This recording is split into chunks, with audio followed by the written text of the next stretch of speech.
नमस्कार, आप देख रहे हैं लाइव न्यूज। मैं हूं आपके साथ तनवीर। रुक करते हैं खबरों का, लेकिन उससे पहले एक नजर डालते हैं इस वक्त की हेडलाइंस पर। प्रधानमंत्री मोदी का मन की बात कार्यक्रम का 125वां एपिसोड आज। देश विदेश के लोगों से अपने विचार साझा करेंगे पीएम। चीन के तियानजिन में आयोजित एससीओ समिट कार्यक्रम में भाग पीएम मोदी ने लिया। भारत और चीन के बीच कई मुद्दों पर हुई बातचीत। वायुसेना को सितंबर में मिल सकते हैं 2 तेजस। सरकार एचएएल से 97 नए फाइटर जेट भी खरीदेगी। 40 दिन बाद सक्रिय हुए पूर्व उपराष्ट्रपति धनखड़, पेंशन मांगी। राजस्थान के बतौर पूर्व कांग्रेस एमएलए में किया आवेदन। दिल्ली के कालका जी मंदिर के सेवादार की हत्या में अब तक 5 आरोपी गिरफ्तार। आप नेता आतिशी ने कहा, दिल्ली में कानून व्यवस्था ठप, सीएम इस्तीफा दें। पंजाब के 1000 से ज्यादा गांव में बाढ़। हिमाचल में महिमहेश यात्रा रोकी। यूपी के बलिया में 24 घंटे में 24 घर समाये। देख रहे हैं के न्यूज, खबरों का सारथी।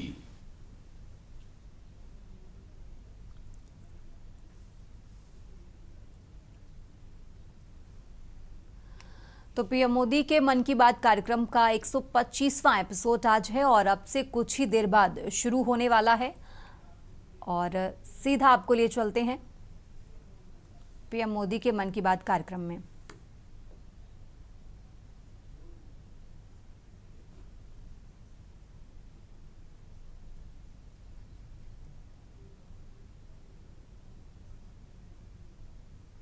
तो आज पीएम मोदी के मन की बात कार्यक्रम का 125वां संस्करण है और आज पीएम मोदी देश विदेश के लोगों से अपने विचार साझा करेंगे।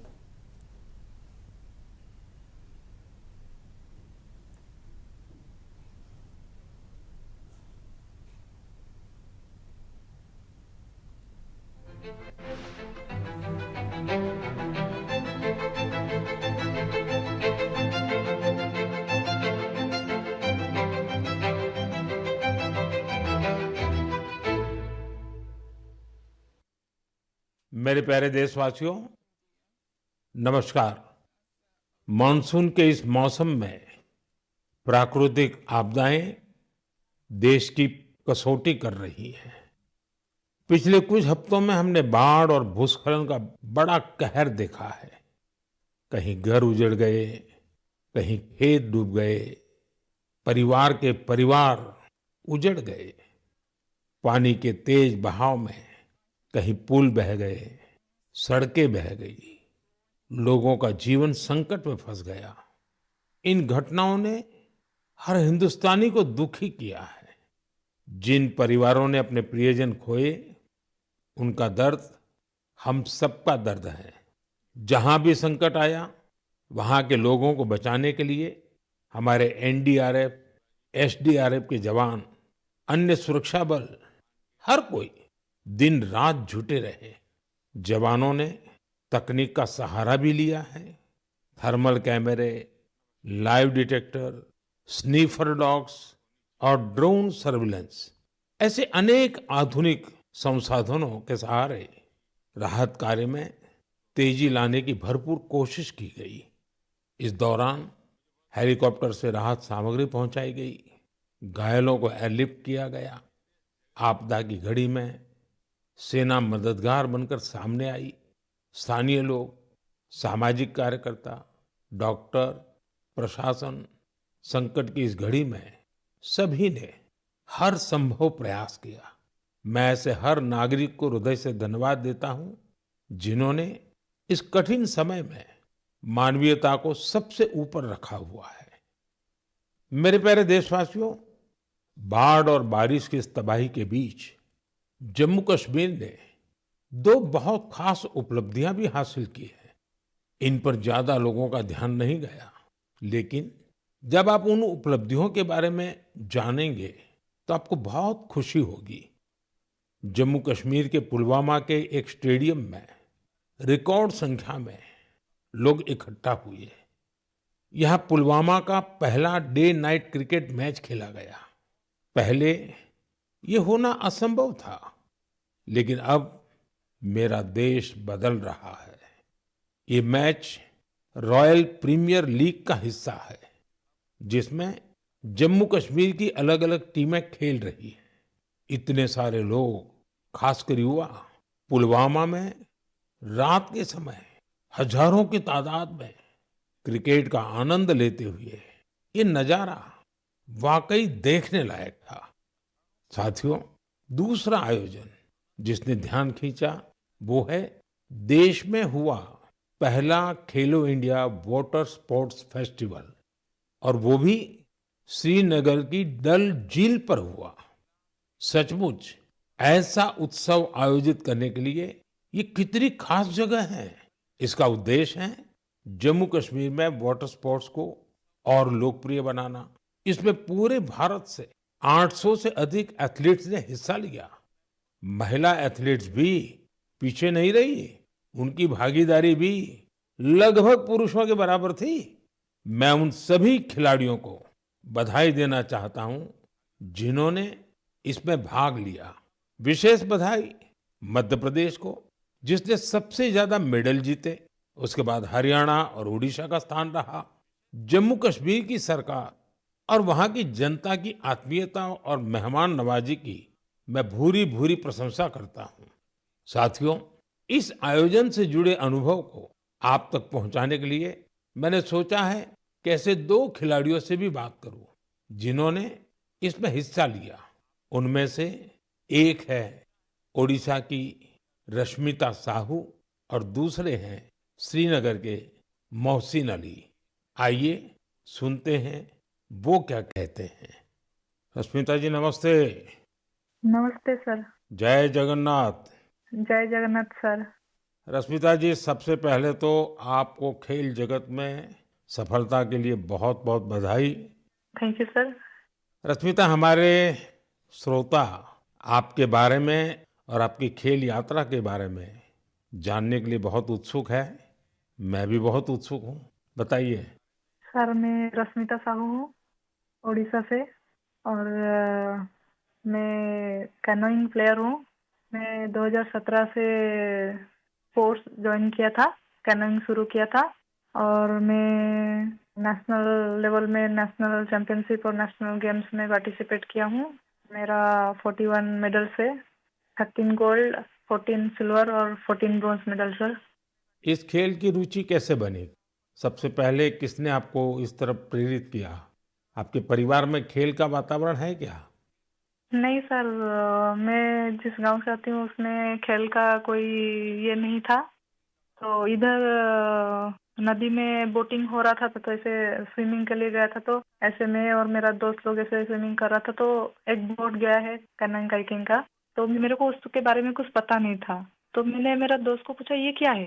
तो दोस्त ने बताया कि उधर जगतपुर में साई स्पोर्ट्स सेंटर है, उसमें खेल का होता है, उसमें मैं भी जाने वाली हूँ। मेरे को बहुत इंटरेस्टिंग लगा। तो ये क्या है, मुझे पता भी नहीं था। ये तो पानी में बच्चे लोग कैसे करते हैं, बोटिंग करते हैं। मैं उसको बोला कि मुझे भी जाना है, कैसे कैसे जाना है मुझे भी बताओ।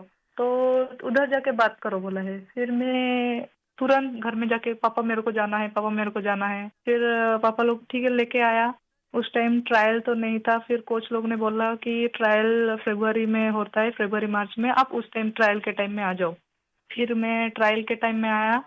अच्छा रश्मिता, कश्मीर में हुए खेलो इंडिया वाटर स्पोर्ट्स फेस्टिवल में आपका स्वयं का अनुभव कैसा रहा? पहली बार कश्मीर गई थी? हाँ सर, मैं पहली बार कश्मीर गई थी। हम लोग को उधर फर्स्ट खेलो इंडिया वाटर स्पोर्ट्स फेस्टिवल आयोजित किया गया था। उसमें मेरा 2 इवेंट था, सिंगल 200 मीटर और 500 मीटर डबल में, और मैं दोनों में गोल्ड मेडल हासिल किया हूँ सर। अरे वाह, दोनों में ले आई हो। Yes sir. बहुत बहुत बधाई। Thank you sir. अच्छा रश्मिता, वाटर स्पोर्ट्स के अलावा आपकी क्या हॉबीज हैं? सर, वाटर स्पोर्ट्स के अलावा सर मेरे को रनिंग बहुत अच्छा लगता है। जब भी मैं छुट्टी में जाती हूँ तब मैं रनिंग के लिए जाती हूँ। मेरा जो पुराना फील्ड है उधर मैं पहले थोड़ा सा फुटबॉल खेलना सीखी थी, तो उधर जब भी जाती थी मैं बहुत रनिंग करती हूँ, और मैं फुटबॉल भी खेलती हूँ सर, थोड़ा बहुत। मतलब खेल आपके रगों में है। हाँ सर, मैं जब फर्स्ट क्लास से 10th क्लास तक जब स्कूल में था, तो मैं जो भी पार्टिसिपेट करता था उसमें सब में फर्स्ट होता था, चैंपियन होता था सर। रश्मिता, जो लोग आपकी तरह खेलों में आगे बढ़ना चाहते हैं, अगर उनको कोई संदेश देना है तो आप क्या दोगी? सर बहुत सारे बच्चे उनको घर से निकलना भी मना होता है, और लड़की हो बाहर में कैसे जाओगे, और किसी किसी का पैसा का दिक्कत की वजह से वो लोग खेल छोड़ रहे हैं। और ये जो खेलो इंडिया का स्कीम हो रहा है उसमें बहुत सारे बच्चों को पैसा का भी मदद मिलता है, और बहुत सारे बच्चों को बहुत सारे हेल्प मिल रहा है, उसके वजह से बहुत सारे बच्चे आगे जा पा रहे हैं। और मैं बोलूंगी सबसे कि खेल को छोड़ो मत, खेल से बहुत आगे जा सकते हैं। तो खेल तो एक खेल है, लेकिन उसमें शरीर का हर अंश स्वस्थ भी रहता है, और खेल को आगे लेके इंडिया को मेडल दिलवाना हमारा कर्तव्य है सर। चलिए रश्मिता जी, मुझे बहुत अच्छा लगा। आपको फिर से एक बार बहुत बहुत बधाई, और आपके पिताजी को भी मेरी तरफ से प्रणाम कहिएगा, क्योंकि उन्होंने इतनी कठिनाइयों के बीच भी एक बेटी को आगे बढ़ने के लिए इतना प्रोत्साहन दिया। मेरी बहुत बहुत शुभकामनाएं हैं। धन्यवाद। Thank you sir. जय जगन्नाथ। जय जगन्नाथ सर। मोहसिन अली, नमस्ते। नमस्ते सर।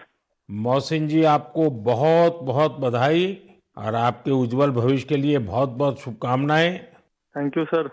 मोहसिन, आपने पहले खेलो इंडिया वाटर स्पोर्ट्स इसका फेस्टिवल, और उसमें भी सबसे पहला गोल्ड मेडल जीतने वाले आपको कैसा लगा? सर बहुत ही खुश हूँ मैंने गोल्ड मेडल जीता है खेलो इंडिया में, जो पहली बार हुआ है यहाँ पर कश्मीर में। लोगों में क्या चर्चा है? बहुत ही चर्चा है सर, पूरी फैमिली खुश है अभी। आपके स्कूल वाले? स्कूल वाले भी सब खुश है। कश्मीर में सब बोलते हैं आप गोल्ड मेडलिस्ट हो। तो आप तो बड़े सेलिब्रिटी बन गए। Yes sir. अच्छा, वाटर स्पोर्ट्स की रुचि कैसे बनी और उसके फायदे क्या नजर आ रहे हैं आप? पहले बचपन में मैंने देखा वो बोट चलती हुई वहाँ पर डल लेक में। पापा ने बोला आप करोगे? मैं हाँ, मुझे भी शौक है। मैं भी फिर गया वहाँ पर सेंटर में मैडम के पास, फिर मैम ने मुझे सिखाया, बिल्किस मैम ने। अच्छा मोहसिन, पूरे देश के लोग आए थे, पहली बार वाटर स्पोर्ट्स का कार्यक्रम हुआ, और वो भी श्रीनगर में हुआ, वो भी डल झील में हुआ। ये इतने सारे देश के लोग आए, तो वहाँ के लोगों को क्या फील होता था? बहुत ही खुशी है सर। सब बहुत अच्छी जगह है, पूरा अच्छा है यहाँ पर, फैसिलिटी सब कुछ अच्छी है। सब यहाँ पर सब कुछ अच्छा रहा खेलो इंडिया में। तो आप कहीं खेलने के लिए कश्मीर के बाहर गए हैं कभी? इससे मैं भोपाल गया हूँ, गोवा गया हूँ, केरला गया हूँ, हिमाचल गया हूँ। अच्छा, फिर आप तो पूरा हिंदुस्तान देख लिए है। Yes sir. अच्छा, ये इतने सारे खिलाड़ी वहां आए थे, यस सर। तो नए दोस्त बनाए कि नहीं बनाए? सर बहुत दोस्त बना दिए, एक साथ भी घूमे हम यहाँ पर, डल लेक में, लाल चौक में, पूरे जगह घूमे हम सर। पहलगाम भी गए थे। यस सर, पूरी जगह। देखिए, मैंने तो देखा है कि जम्मू कश्मीर में स्पोर्ट्स टैलेंट बड़ा गजब का है जी। Yes sir. हमारे जो जम्मू कश्मीर के नौजवान है, वो देश का नाम रोशन करे, इतना सामर्थ्य है उनके अंदर, और आपने करके दिखाया है। सर मेरा ड्रीम है ओलंपिक में मेडल जीतना, वही ड्रीम है। वाह, शाबाश। वही ड्रीम है सर।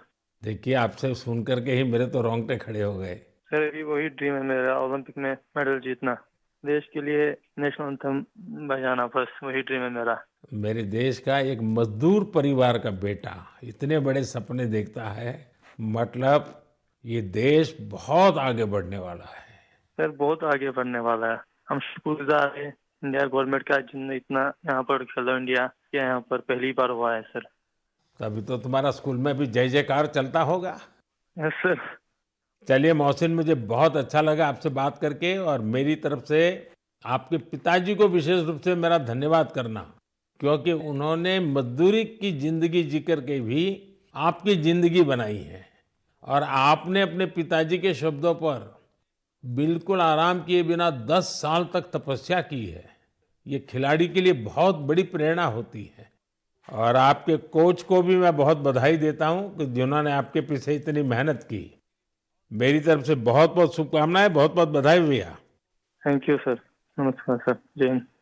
साथियों, एक भारत श्रेष्ठ भारत की भावना देश की एकता, देश के विकास के लिए बहुत जरूरी है, और निश्चित तौर पर खेल इसमें बड़ी भूमिका निभाते हैं। और इसलिए ही तो मैं कहता हूं, जो खेलता है वो खिलता है। हमारा देश भी जितनी टूर्नामेंट खेलेगा उतना खिलेगा। आप दोनों खिलाड़ियों को, आपके साथियों को मेरी बहुत बहुत शुभकामनाएं। मेरे प्यारे देशवासियों, आपने यूपीएससी का नाम तो जरूर सुना होगा। ये संस्था देश की सबसे कठिन परीक्षाओं में से एक सिविल सर्विसेज का एग्जाम भी लेती है। हम सब ने सिविल सर्विसेज के टॉपर्स की प्रेरणादायी बातें अनेक बार सुनी है। ये नौजवान कठिन परिस्थितियों में पढ़ाई के बाद अपनी मेहनत से इस सर्विस में जगह पाते हैं। लेकिन साथियों, यूपीएससी की परीक्षा की एक सच्चाई और भी है। हजारों ऐसे उम्मीदवार भी होते हैं जो बेहद काबिल होते हैं। उनकी मेहनत भी किसी से कम नहीं होती, पर मामूली अंतर से वो अंतिम सूची तक नहीं पहुंच पाते। इन उम्मीदवारों को दूसरी परीक्षाओं के लिए नए सिरे से तैयारी करनी पड़ती है। इसमें उनका समय और पैसा दोनों खर्च होता था। इसलिए अब ऐसे होनहार विद्यार्थियों के लिए भी एक डिजिटल प्लेटफॉर्म बनाया गया है और इसका नाम है प्रतिभा सेतु। प्रतिभा सेतु में उन उम्मीदवारों का डेटा रखा गया है जिन्होंने यूपीएससी की अलग अलग परीक्षाओं के सभी चरण पास किए, लेकिन अंतिम मेरिट लिस्ट में उनका नाम नहीं आ पाया। इस पोर्टल पर 10,000 से ज्यादा ऐसे होनहार युवाओं का डेटा बैंक मौजूद है। कोई सिविल सर्विस की तैयारी कर रहा था, कोई इंजीनियरिंग सर्विस में जाना चाहता था, कोई मेडिकल सर्विसेज के हर पड़ाव को पार कर चुका था, लेकिन फाइनल में उसका सिलेक्शन नहीं हुआ। ऐसे सभी उम्मीदवारों की जानकारी अब प्रतिभा सेतु पोर्टल पर उपलब्ध कराई जा रही है। इस पोर्टल से प्राइवेट कंपनियों इन होनहार स्टूडेंट्स की जानकारी लेकर उन्हें अपने यहाँ नियुक्ति दे सकती है। साथियों, इस प्रयास के नतीजे भी आने लगे हैं। सैकड़ों उम्मीदवारों को इस पोर्टल की मदद से तुरंत नौकरी मिली है और वो युवा जो मामूली अंतर से रुक गए थे, अब नए आत्मविश्वास के साथ आगे बढ़ रहे हैं। मेरे प्यारे देशवासियों, आज पूरी दुनिया का ध्यान भारत की तरफ है। भारत में छिपी संभावनाओं पर दुनिया भर की नजर है। इसी से जुड़ा एक सुखद अनुभव मैं आपसे साझा करना चाहता हूं। आपको पता है कि आजकल पॉडकास्ट का बहुत फैशन है। विभिन्न विषयों से जुड़े पॉडकास्ट को भांति भांति के लोग देखते और सुनते हैं।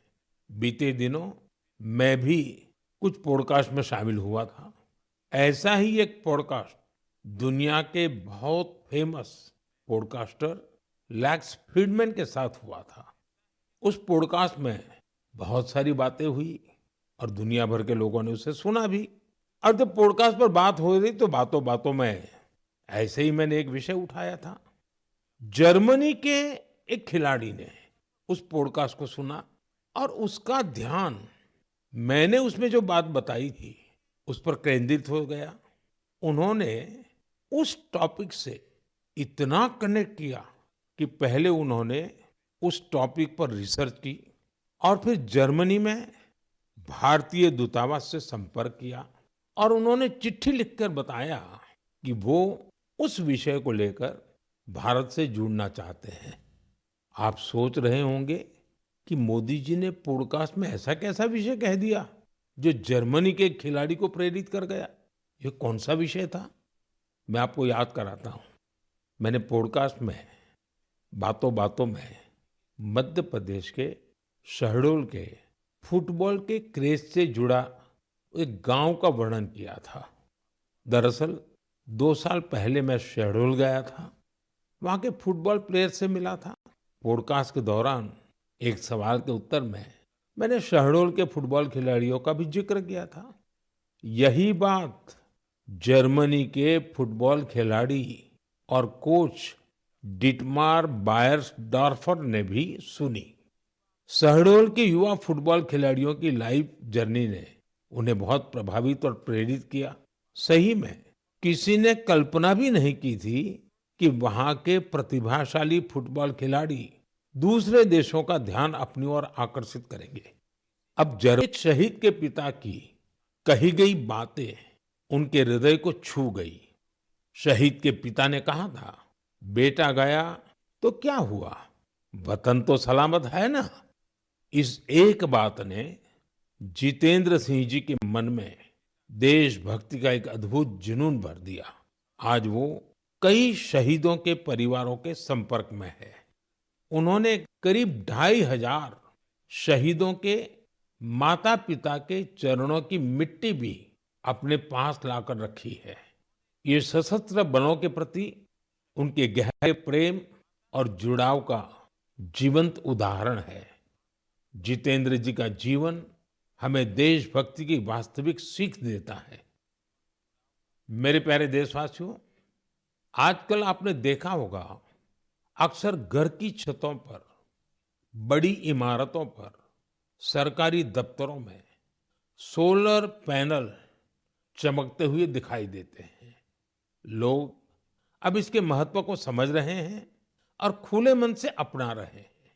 हमारे देश पर सूर्यदेव की इतनी कृपा है, तो क्यों न उनकी दी हुई उस ऊर्जा का पूरा उपयोग करें। साथियों, सोलर पावर से किसानों की जिंदगी भी बदल रही है। वही खेत, वही मेहनत, वही किसान, लेकिन अब मेहनत का फल कहीं ज्यादा है।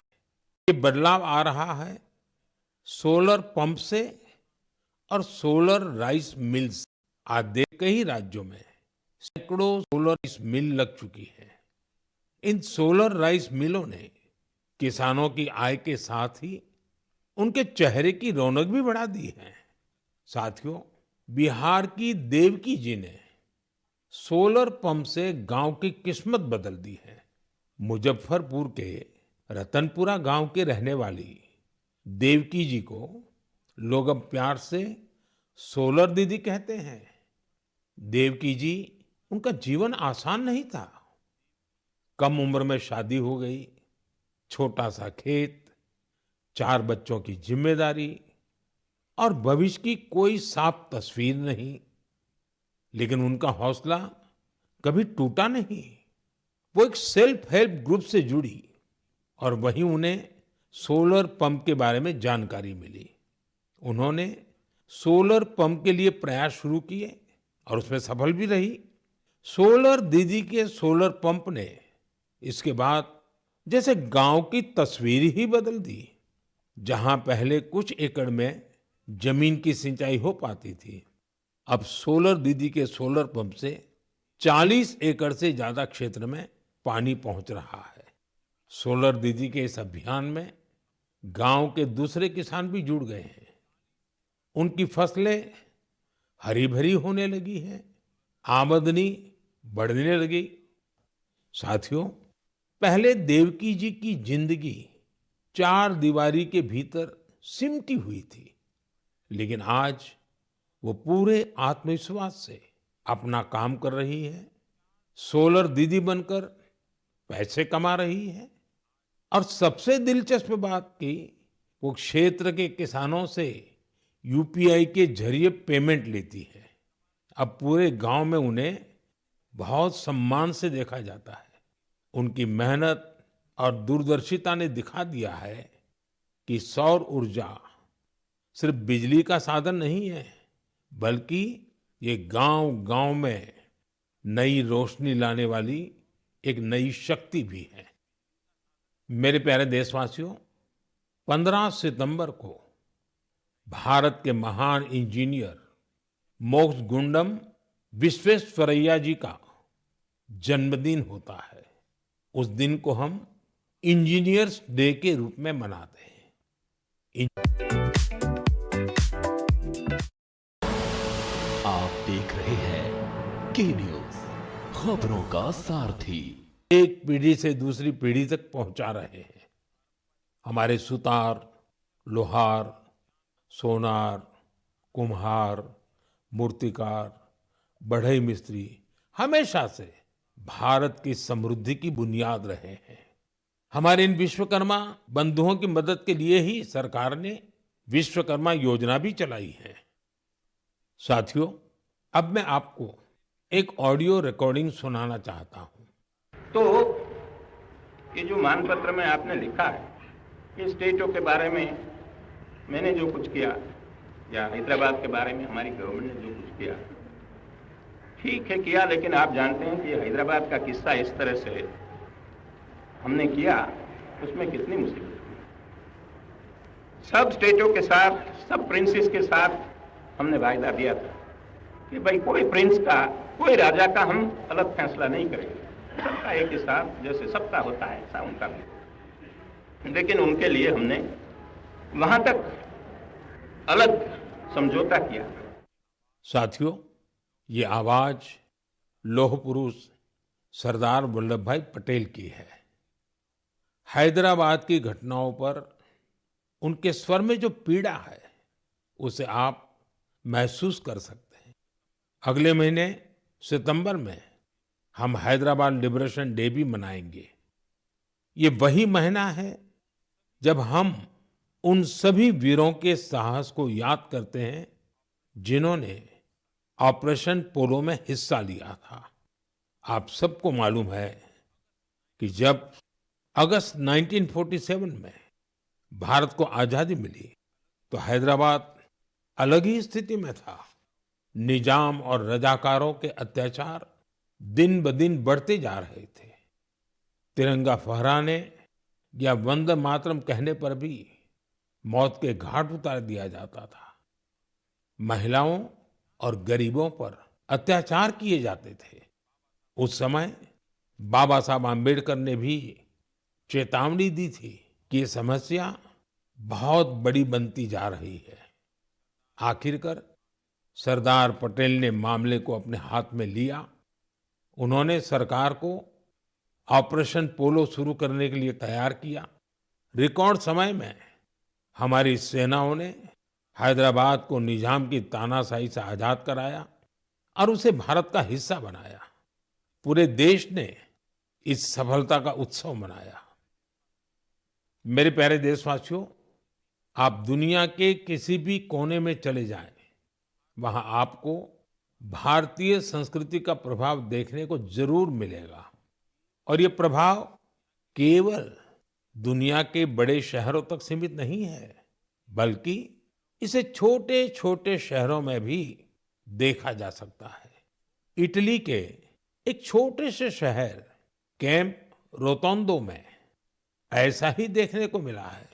यहाँ महर्षि वाल्मीकि जी की प्रतिमा का अनावरण किया गया। इस कार्यक्रम में वहां के स्थानीय मेयर सहित क्षेत्र के अनेक अहम व्यक्ति भी शामिल हुए। कैंप रोतोंडो में रहने वाले भारतीय मूल के लोग महर्षि वाल्मीकि जी की प्रतिमा लगने से बहुत खुश हैं। महर्षि वाल्मीकि के संदेश हम सभी को बहुत प्रेरित करते हैं। साथियों, इस महीने की शुरुआत में कनाडा के मिसिसागा में प्रभु श्री राम की 51 फीट ऊंची प्रतिमा का भी अनावरण किया गया है। इस आयोजन को लेकर लोगों में बहुत उत्साह था। सोशल मीडिया पर प्रभु श्री राम की भव्य प्रतिमा के वीडियोज खूब शेयर किए गए। साथियों, रामायण और भारतीय संस्कृति के प्रति ये प्रेम अब दुनिया के हर कोने में पहुंच रहा है। रूस में एक मशहूर स्थान है व्लादिवोस्तोक। बहुत से लोग इसको ऐसी जगह के रूप में जानते हैं जहां सर्दियों में तापमान -20 से -30 डिग्री सेल्सियस तक गिर जाता है।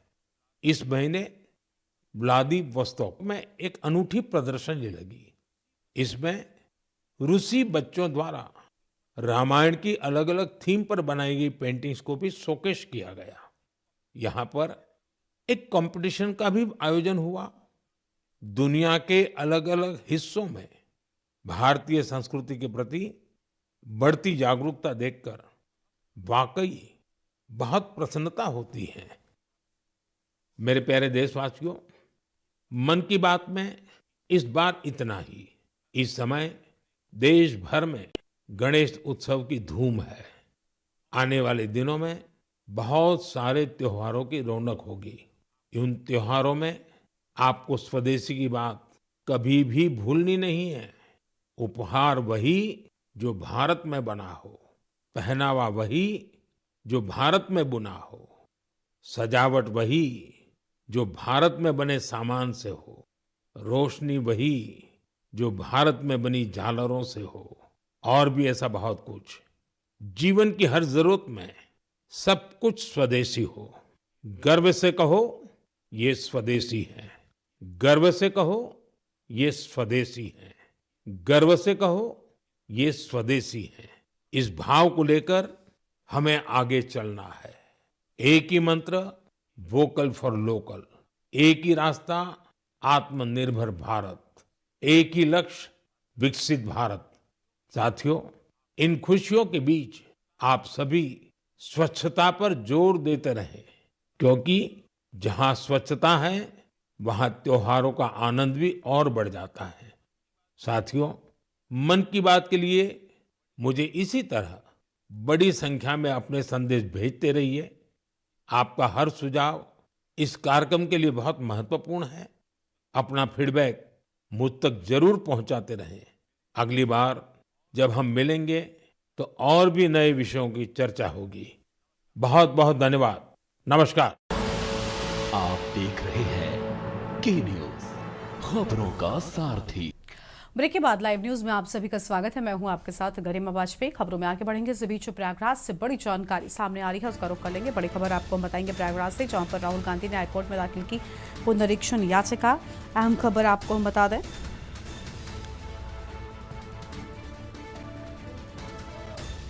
बड़ी जानकारी प्रयागराज से सामने आ रही है। अमेरिका में सिखों पर बयान बना कानूनी मुद्दा।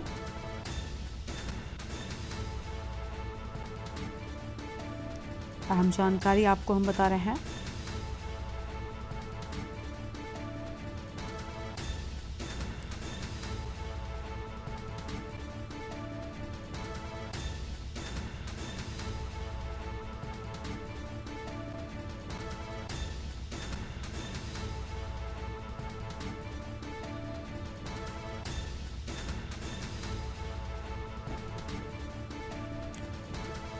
राहुल गांधी ने हाईकोर्ट में दाखिल की पुनरीक्षण याचिका। बड़ी जानकारी प्रयागराज से आपको हम बता रहे हैं। अहम खबर आपको हम बता दें, बड़ी खबर आपको हम बता रहे हैं। अमेरिका में सिखों पर बयान बना कानूनी मुद्दा।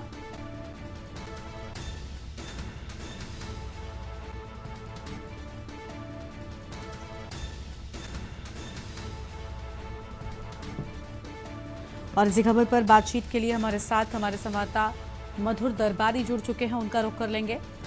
मधुर, पूरी जानकारी क्या है आपके पास में?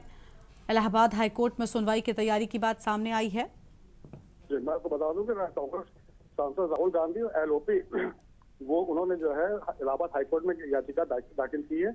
और ये याचिका जो है वाराणसी एमपी एमएलए कोर्ट में जो उनके खिलाफ आदेश आया था उसके खिलाफ उन्होंने ये याचिका दाखिल की है। Actually MP MLA court Varanasi में जो है एक उनके जो उन्होंने अमेरिका में जाकर के एक वक्तव्य दिया था सिखों को लेकर के, समुदाय को लेकर के, उसको लेकर के एक वहां पे एफआईआर के लिए वहां पे एक यात्री ने वहां पे दाखिल की थी। और पहले जब उन्होंने एफआईआर जो सारनाथ थाने में जाके जब उसको एफआईआर दर्ज करने की बात की तो वहां उसको मना कर दिया गया। तो उसके बाद उन्होंने वहां लोअर कोर्ट जाकर के वहां से दाखिल कराई, लेकिन लोअर कोर्ट ने कहा भी हमारे क्षेत्राधिकार के बाहर है। उसके बाद वो सेशन कोर्ट गए, जहां पर सेशन कोर्ट में जाकर के ये याचिका दाखिल की तो उसको वहां पे एक्सेप्ट कर लिया गया। और उसी को लेकर के जो है यहाँ पे उसके अगेंस्ट में इलाहाबाद हाईकोर्ट में राहुल गांधी ने जो है एक याचिका दाखिल की है, जिसपे अब जो है सुनवाई होनी है। और मे भी ये जो है कल सुनवाई हो सकती है इसके ऊपर। जी, बहुत शुक्रिया मधुर आपका हमारे साथ जुड़ने के लिए। हम जानकारी के लिए, अमेरिका में सिखों पर बयान बना कानूनी मुद्दा।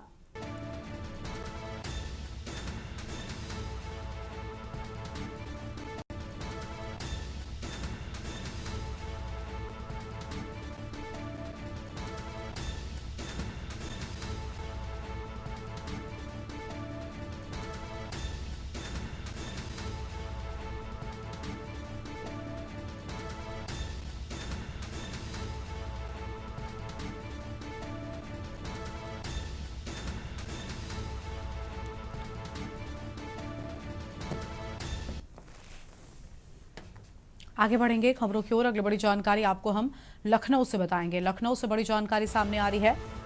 डेमोग्राफी बदले की साजिश को लेकर अहम जानकारी आपको बता दें। सीमावर्ती जिलों में डेमोग्राफी के बदलाव की साजिश बेनकाब। अहम जानकारी आपको हम बता रहे हैं। बलरामपुर में विदेशी फंडिंग का बड़ा खुलासा, अहम खबर आपको हम बता रहे हैं।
दोनों जिलों में सीमा से 30 किलोमीटर में हुए थे अतिक्रमण। बड़ी जानकारी आपको हम बता रहे हैं।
अहम जानकारी आपको हम बता रहे हैं। लखनऊ से बड़ी खबर, डेमोग्राफी बदले की साजिश मामले में खुलासा। बड़ी जानकारी आपको हम बता दें।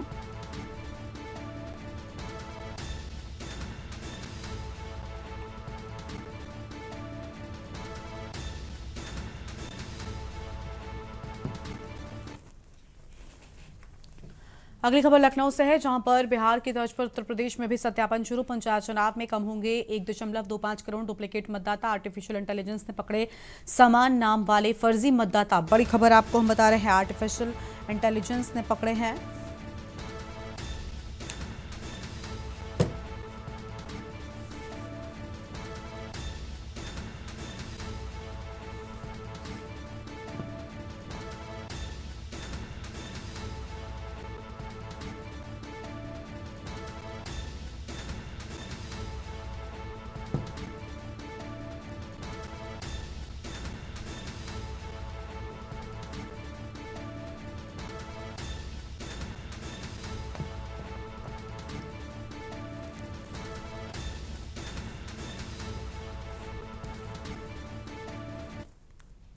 और अगली खबर लखनऊ से, जहां पर संभल में 87 देव तीर्थों का जीर्णोद्धार शुरू। वंदन योजना से प्राचीन आस्था स्थलों को नई पहचान।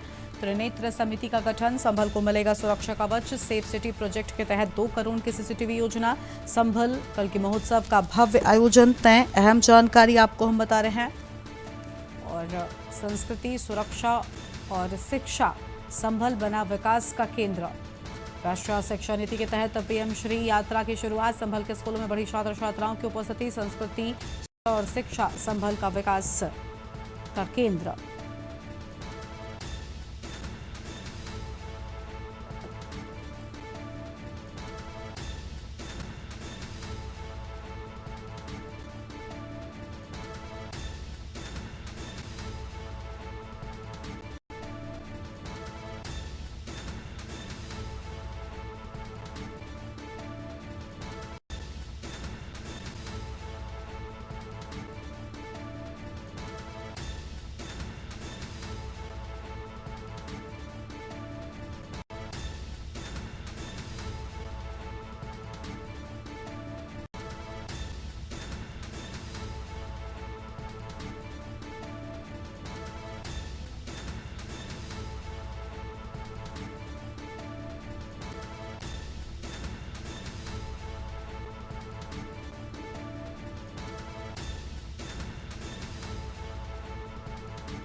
आगे बढ़ेंगे खबरों की ओर। अगली बड़ी जानकारी आपको हम लखनऊ से बताते हैं, जहां बिहार की तर्ज पर उत्तर प्रदेश में भी सत्यापन शुरू। पंचायत चुनाव में कम होंगे 1.25 करोड़ डुप्लीकेट मतदाता। आर्टिफिशियल इंटेलिजेंस ने पकड़े समान नाम वाले फर्जी मतदाता। राज्य निर्वाचन आयोग ने सभी डीएम और बीएलओ को दिए निर्देश। बीएलओ को घर घर जाकर चिन्हित मतदाताओं का करेंगे सत्यापन। पंचायत चुनाव में इस वक्त 12 करोड़ है मतदाता। बड़ी जानकारी आपको हम बता रहे हैं।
अगली खबर हमीरपुर से है, जहां दो बाइकों में आमने सामने हुई जोरदार टक्कर। हादसे में दो बाइक सवारों की मौके पर मौत, दो घायलों को नजदीक के अस्पताल में भर्ती कराया गया। चिकासी थाना क्षेत्र के बुंदेलखंड एक्सप्रेसवे का पूरा मामला सामने आया है। बड़ी जानकारी आपको हम बता रहे हैं।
अमरोहा से अगली बड़ी जानकारी आपको हम बताते हैं, जहां पर चलती कार में अचानक लगी आग। कार सवार 4 लोगों ने कूदकर जान बचाई है। सूचना के बाद पहुंची फायर ब्रिगेड की टीम। हसनपुर कोतवाली इलाके की पूरी घटना सामने आई है। बड़ी जानकारी आपको हम बता दें।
आगे बढ़ेंगे खबरों की ओर।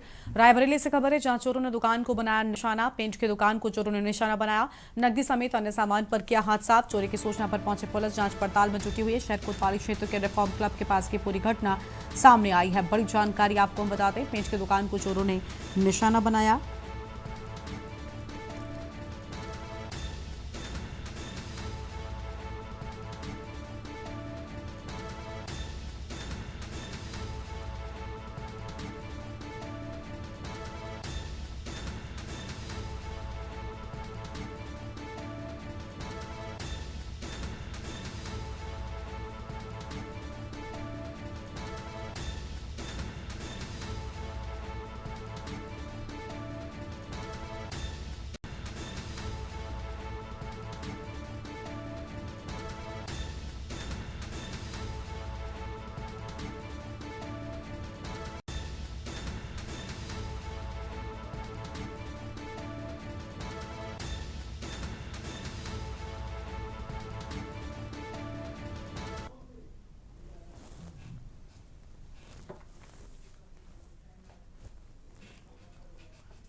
अगली खबर लखनऊ से आपको हम बताएंगे। बड़ी जानकारी लखनऊ से सामने आ रही है। लखनऊ से खबर का रुख कर लेते हैं। बसपा विधायक पर गंभीर आरोप। बड़ी जानकारी लखनऊ से आपको हम बता दें, 60 करोड़ के अवैध खनन का आरोप लगने की बात सामने आई है। बड़ी जानकारी आपको हम बता रहे हैं।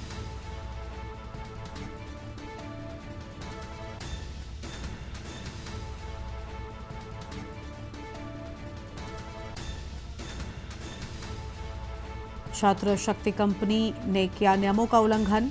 बड़ी जानकारी आपको हम बता दें, नीलामी दर की जगह रॉयल्टी दर से जुर्माना वसूला गया। अहम खबर आपको हम बता रहे हैं, अवैध खनन पर जुर्माना।